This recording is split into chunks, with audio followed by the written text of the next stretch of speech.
안녕하십니까. 뉴스의 이면을 파헤쳐드리는 와이타임스 정세 분석의 주북일입니다.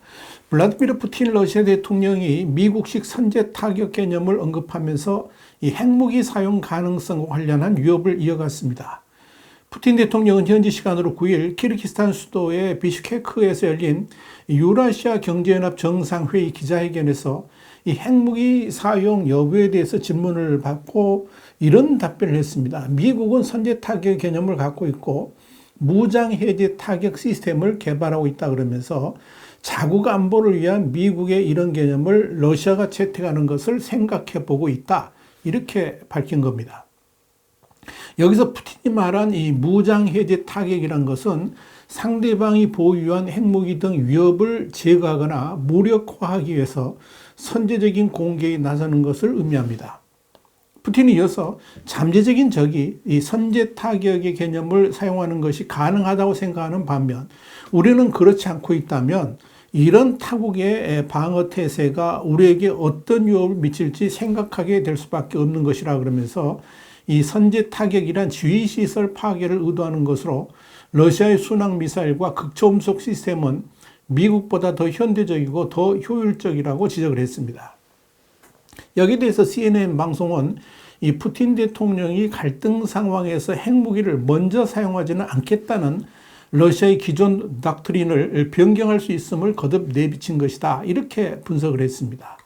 자, 그런데요. 푸틴의 이런 핵 선제 타격 발언에 대해서 옌스 솔덴베르크 북대서양 조약국 그러니까 나토 사무총장은 노르웨이 공영방송 NRK 인터뷰에서 자칫 잘못하면 끔찍한 일이 벌어질 수 있다 그러면서 우크라이나에서의 전쟁이 나토와 러시아 사이에 전면전으로 나아갈 수도 있다라고 경계를 했습니다. 그는 이어서 확전으로 유럽의 더 많은 국가가 참전해야 되는 상황은 피해만 된다라고 말했습니다. 로이드 오스틴 미국 국방부 장관도 네브라스카주 오마하 오퍼 공군기지에서 열린 행사에서 푸틴 대통령을 겨냥해서 핵 보유국은 도발적인 행동을 피하고 핵전쟁 및 핵무기 확산을 방지해야 하는 그런 중대한 책임이 있다 그러면서 러시아가 우크라이나를 상대로 이 잔인하고 명분 없는 전쟁을 하는 가운데 전 세계는 이 푸틴의 무책임한 핵 위협을 목도하고 있다라고 비판했습니다. 자, 여기서 문이 드는 게요. 푸틴이 왜 이렇게 핵무기 선제 타격이라는 이 과격한 발언까지 꺼내면서 위기를 조성하는 것일까 하는 점입니다. 여기에 대해서 뉴욕타임스는 미국 시간으로 지난 10일 블라디미르 푸틴 러시아 대통령이 최근 일주일여 동안에 이 우크라이나 공격으로 인해서 파괴된 크림대교를 찾고 곧바로 TV 연설로 대중 앞에 자신의 모습을 드러내기도 하며 곧이어 미국과의 포로 교환 그리고 크렘린 궁에서의 3시간에 걸친 회의 또 샴페인을 들고 우크라이나를 계속 공격하겠다는 의지 피력 그리고 키르기스탄에서 열린 정상회담에서 특수군사작전이 잘 진행되고 있고 모든 것이 안정적이라고 말하는 등 아주 바쁜 행보를 보였다. 이렇게 전했습니다. 푸틴의 이런 행보는 사실 평상시하고는 아주 다르게 지나치게 많은 일정과 또한 TV를 통한 외부 노출을 하고 있다는 것이 이 뉴욕타임스의 시각입니다. 그렇다면 푸틴은 왜 이렇게 자신을 대대적으로 내보이는 그런 행동을 하고 있는 것일까요? 뉴욕타임스는 푸틴이 지난 일주일여 동안에 말한 내용들은 대부분이 과거 입장을 반영한 것이고 그 내용들은 사실 대부분이 거짓말이었다 그러면서 이 우크라이나를 전혀 존중도 하지 않으면서 우리는 합의에 도달해야 할 것이다. 이런 엉뚱한 발언도 했다라고 꼬집었습니다. 뉴욕타임스에 이어서 푸틴의 이런 과잉스러운 행동 자체가 하나의 메시지라 그러면서 서방 진영의 제재로 인해서 경제는 침체에 빠졌고 우크라이나하고의 전투에서는 심각한 손상을 입고 있어서 모든 것이 위축될 수밖에 없는 상황에서 자신의 존재감을 부각하고 자신이 아직도 러시아의 모든 것들을 통제하고 있음을 보여주려는 의도적 메시지다. 이렇게 분석을 한 겁니다. 이런 푸틴의 행동은 지난 11월 10일부터 20일까지 단 한 번의 공개 행사가 없었던 것과는 지극히 대조적입니다.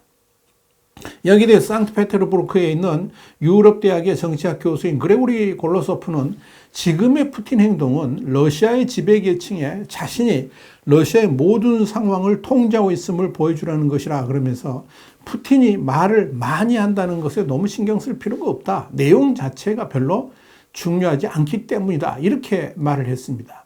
여기서 중요한 포인트는 이 푸틴의 실행 의지입니다. 푸틴은 사실 핵무기를 사용할 의지가 별로 없습니다. 러시아의 핵무기 사용은 다른 나라에게도 피해를 입힐 수 있지만 그로 인해서 러시아 제국은 멸망의 길로 갈 수도 있기 때문에 그런 겁니다.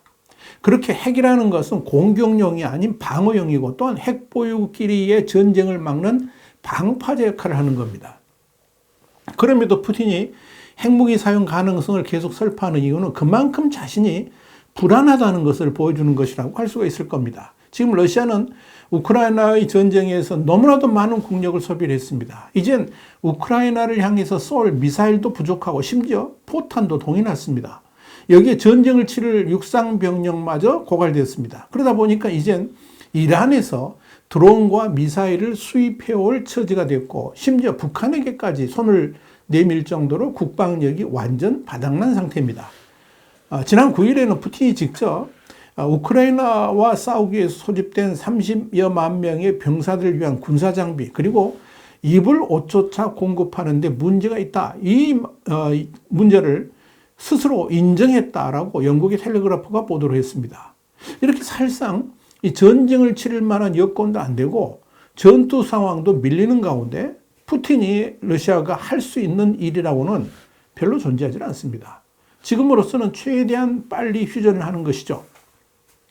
이를 위해서 푸틴이 지금 하는 일이 있습니다. 그 하나는 원래 핵탄두를 장착하도록 설계된 미사일에서 핵탄두를 빼고 일반 미사일 탄두로 개조한 후에 우크라이나를 향해서 발사하는 겁니다. 그렇게 해서라도 우크라이나에 위협을 가하면서 우크라이나인들로부터 휴전 협상이 거론되는 분위기를 만들겠다 하는 거죠. 두 번째는 핵전쟁을 거론하면서 유럽 사회가 나서가지고 우크라이나에게 확전 위험성 때문에서라도 휴전 협상에 나서도록 분위기를 조성하는 겁니다. 지금 푸틴이 핵무기를 통한 선제 타격을 거론하는 건 바로 이런 이유 때문입니다. 그런데 푸틴의 첫 번째 노림수는 별로 효과가 없다는 것이 드러났습니다. 우크라이나가 러시아의 미사일 포격으로 에너지 시설이 문제가 생기더라도 반드시 이를 극복하고 승리의 길로 가겠다 이런 의지로 불타오르고 있기 때문에 그런 겁니다. 남은 건 두 번째 핵카드입니다. 그런데 여기에 대해서 독일의 올라프 숄츠 총리는 8일 푸틴 러시아 대통령이 핵 위협을 하고 있긴 하지만 실제로 핵전쟁이 벌어질 가능성은 국제적 압력에 의해서 감소됐다라고 말했습니다. 홍콩의 사우스 차이나 모닝 포스트는 7일 이같이 보도를 하면서 숄츠 총리는 이날 푸틴 대통령은 핵무기를 사용하지 않을 것이라고 단정적으로 말했다. 이렇게 보도를 했습니다. 그러면서 이 푸틴의 핵무기 사용 철회는 자신의 중국 방문이 영향을 주었다고 전했습니다. 이건 시진핑 주석이 푸틴의 핵무기 사용 가능성에 대해서 경고한 것이 푸틴이 핵무기 사용을 하지 못하도록 하는 그런 결과를 낳았다라고 말한 겁니다. 그러나 숄츠 총리 역시 자신의 입장에서만 말했다고 볼 수 있습니다. 정치인들이 원래 그런 거죠. 핵무기 사용은 이 푸틴 혼자서 결정할 수 있는 일이 아닙니다. 러시아의 지도부가 모두 합의해야 되는데 그들이 지금 푸틴 행동을 제어를 하고 있습니다. 그들도 푸틴과 함께 죽기를 원치 않기 때문에 그런 겁니다. 자, 여러분, 사실 푸틴은 지금 불안합니다. 우크라이나하고의 전쟁에서 이미 실패를 했고 그런 후유증은 아직 본격화되지도 않았습니다. 미국의 워싱턴 포스트는 미국 시간으로 지난 10일 푸틴에 의해 강제 징집되었다가 부상으로 고향으로 돌아가는 이들로 인해서 푸틴의 러시아는 깊은 후유증을 일으킬 가능성이 높아졌다라고 보도를 했습니다. 전장이 파견되었다가 정신적 트라우마를 겪은 징집 병사들이 고향에 돌아오면서 많은 문제들이 발생하고 있기 때문에 그런 겁니다. 자, 이런 문제는 이제 시작입니다. 앞으로 징집된 병사들의 사망 소식 또 행방불명 소식들이 고향 집에 전달되면 러시아는 엄청난 파국 속으로 빠져들 가능성이 있습니다. 워싱턴 포스트는 이와 관련해서 그들의 삶을 망친 것은 국가이기 때문에 러시아인들은 국가를 향해서 푸틴을 향해서 분노를 쏟아낼 가능성이 높다라고 진단했습니다. 어쩌면 러시아가 갑자기 모든 방송을 통해서 애국심을 고취시키는 선전 활동을 강화한 것도 이런 국민적 분노를 누그러뜨리기 위한 전술인지도 모르겠습니다. 또 하나, 푸틴이 갖는 두려움은 러시아의 핵심 지도부로부터 버림받는 겁니다.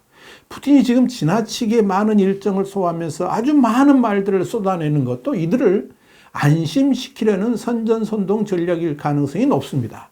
러시아가 전쟁에서 질 수도 있다는 불안감을 불식시키려는 푸틴의 오버액션이라는 겁니다. 이렇게 푸틴은 러시아 국민들로부터 그리고 러시아의 지도부로부터도 팽당할 위기에 처해 있습니다. 그런 몸부림이 지금의 과잉스러운 푸틴의 행동으로 나타나고 있다. 이렇게 보시면 되겠습니다. 와이타임 정세분석이었습니다. 감사합니다.